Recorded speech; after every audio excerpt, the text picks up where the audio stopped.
लु गोलबाट पाके चाहिँ यहाँ हार्भेस्ट हुँदैछ।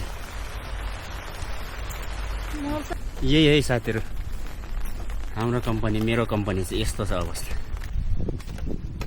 हेलो साथीभाइ, हामी चाहिँ बेलुका कम्पनी भिजिटमा जाँदैछौँ। पानी झमझम परिरहेको अवस्था। कम्पनी पुगेर आउनु पर्यो भनेर अलिकति एक्सर्साइज हुन्छ नि त। यो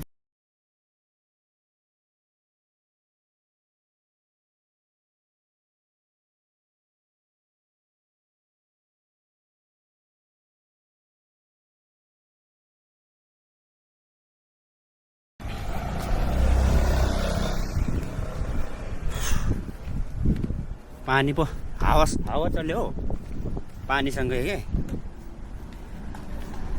लास्ट गर्मी थियो, पानी पऱ्यो फेरि अब भोलितिर गर्मी हुन्छ होला।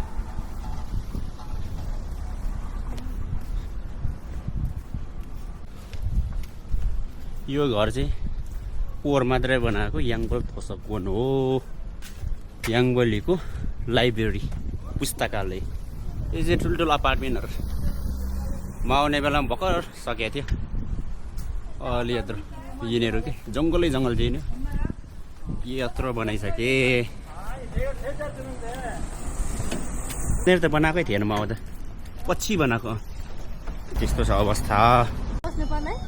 ए यहाँ त बस्न त सम्झिने। यस्तो बस्नुमा लागिरहेको छ क्या। एकचोटि चाहिँ एकचोटि बसेर जाने भनेको अब कहिले हो थाहा छैन। त्यही भएर त्यो वल चाहिँ छन्से पाउँदैन, यस्तोमा किन्नै पर्छ। यस्तो त कहाँ सक्दैन। हामी बस्ने भनेको वल्से हो। वल्से छन्से त सक्दैन, वल्सेको अर्को त्यो इम्तेको त कुरै सक्दैन। यसलाई इम्दे भन्छ क्या किन्नेलाई। पुरै किन्नुपर्छ है? होइन, 1-2 वर्षको लागि बस्न पाउँछ। पुरानो भएको यतातिर छ नि यो उडिमहरू। त्यो उडिमहरूमा त त्यो भाडामा पनि बस्छ क्या, भाडामा पनि बस्न पाउँछ क्या। तर अलिकति महँगै पर्छ। हामी 1 रुम भन्दा अब सक्ने अवस्थै छैन नि त। त्यो पनि आँखा चिम्लेर तिर्नुपर्ने अवस्था। हाम्रोतिर चाहिँ महँगो छ। तपाईँहरूकोतिर कस्तो छ? हाम्रोतिर त्यो फोजोङखोम पनि लगभग 1 करोड वन चाहिँ तिर्नै पर्छ। यहाँ त्यो मेन रोडहरू भएर पनि ट्रेनहरूको पनि फेसिलिटी भएको कारणले गर्दा। अरूतिर त चाहिँ फेकमान फेक सामफेकमान जति फोजोङखोम तिरे डिपोजिट भन्छ त्यसलाई, तिरे पनि पुग्छ अरे के। तर हाम्रोतिर चाहिँ असाध्यै महँगो छ। वल्से पनि हामीले त 4 लाख वन तिर्छ हौ साथीभाइ। तपाईँहरूकोतिर कस्तो छ भन्नुहोस् है, नजिकतिर सर्नु पऱ्यो। यो यिनीहरू फुदोङसानहरू हो होइन, यो लेखेको छ फुदोङसान औवारी सब। यो चाहिँ त्यो घर जग्गा खोजिने काम गर्छ कि। यसले चाहिँ नेपालमा भयो रियल इस्टेट भन्छ क्या यसलाई।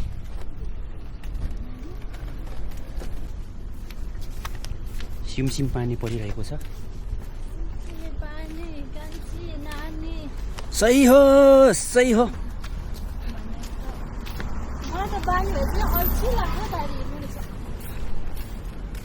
यहाँको राम्रो भने चाहिँ सियुहरू, 7-11हरू एकदम जताततै पाइन्छ। जे खान मन लाग्यो नि यता छ। टुर एकदम सहज रूपमा पाइने।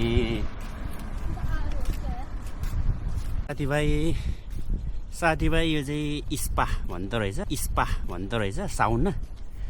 यो काठमा नआउने रहेछ क्या। अनि एकचोटि दाइहरू चाहिँ नेपालमा हाम्रो जेठा दाइले नि आज हामी साउना जाने भन्नुभयो कि, रमाइलो कुरा नि।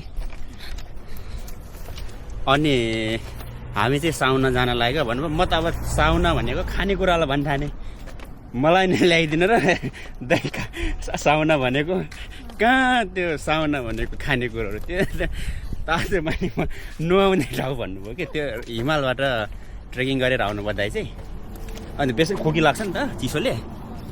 अनि साउना भनेको चाहिँ खानेकुराहरू जस्तो लागेर दाइसँग अर्डर मागी पठाएको त साउना त नुहाउने पो रहेछ त तातो पानीमा। धेरै कति खा माद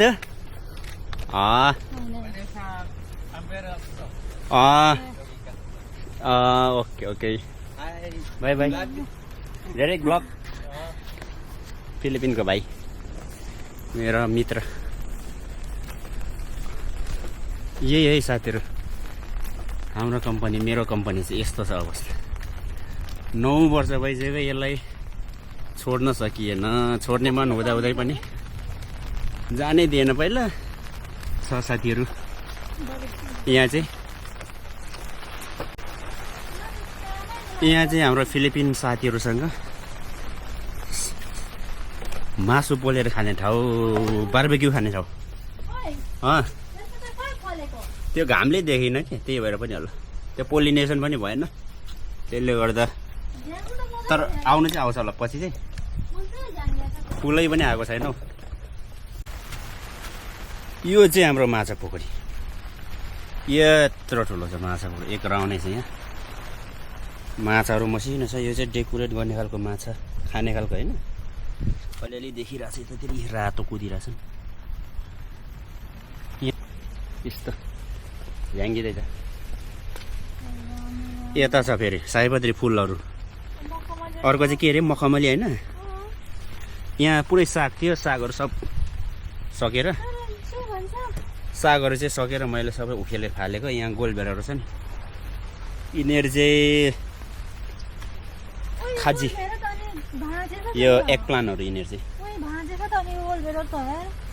भाँचेको होइन, हावाले तल निहुरेको। यो अब यो छैन नि त, हावै छैन कि। यो खुर्सानीहरू यस्तो छ। ठाउँहरू यता रोप्नु थुप्रो छ, थुप्रै रोपेको। रोप्नु चाहिँ यता सरसफाइ गरेर फुलहरू रोप्नु चाहिँ यहाँ सयपत्री फुल। साथीहरू सयपत्री फुल टन्नै छ।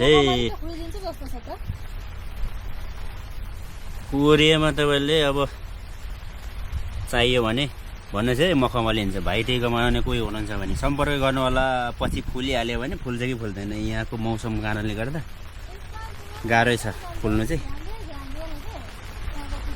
पोहोर यहाँको एउटा तिती चाहिँ राम्रो फुलेको थियो, फलेको थियो। यसपालि चाहिँ अलिअलि जाँदैछ भर्खर मासतिर। पानी यति परिरहेछ कि कसरी खन्नु, आज यस्तै होला।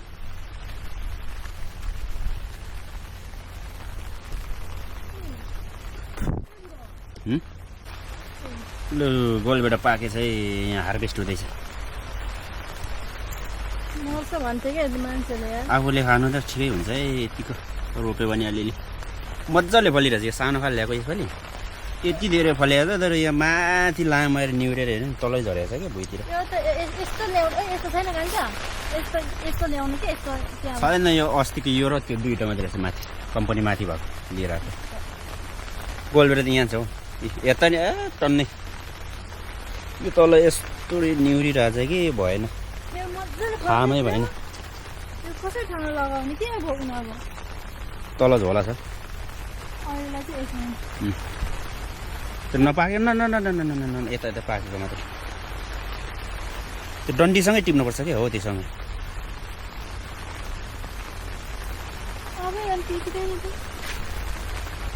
यहाँ चाहिँ हार्भेस्टको काम हुँदैछ है, हार्भेस्टिङ।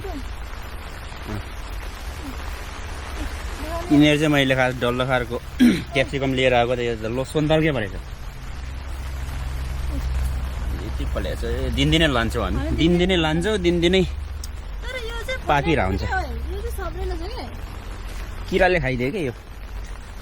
यस्तो धेरै पानी परिरहेछ। पानी असाध्यै पर्यो साथी। मछीहरू फेरि बेसरी लाग्यो। यो चाहिँ हाम्रो बार्बेक्यू खाने ठाउँ।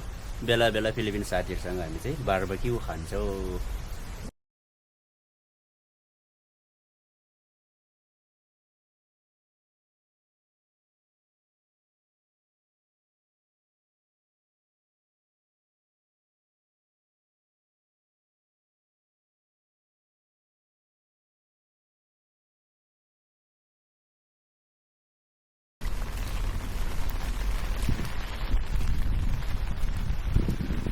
यो चाहिँ फेरि बायोमेट्रिक हो, भित्र छिर्ने। यो चाहिँ गेटको चाहिँ हेजै गर्ने, चट्टै गर्ने, छिर्ने। यसरी छिर्ने। यो चाहिँ अब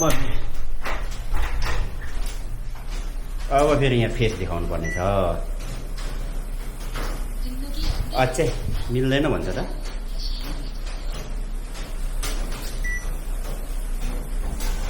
बल्ल फुलै साँच्चै रहेछ हाई सेक्युरिटी छ कि हाम्रो त यहाँ हाई सेक्युरिटी पानी थाप्नु पऱ्यो यहाँ चाहिँ हाम्रो फिल्टर छ फिल्टर मिनरल वाटर मैले चाहिँ पानी थापिसकेँ अब निस्केँ बत्ती मारेर कम्पनीबाट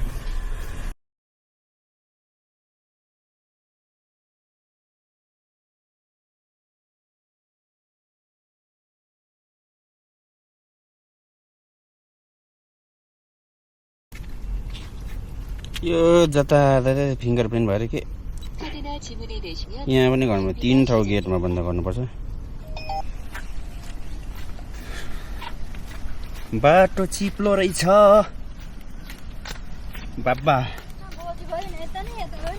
के बोक्या यसमा हालौँ न त नि झोलामा म चाहिँ यसले मलाई त 10 ठाउँ खाएछ यार यति धेरै टोकेछ कि बाबा नमस्कार पो होला जस्तो छ त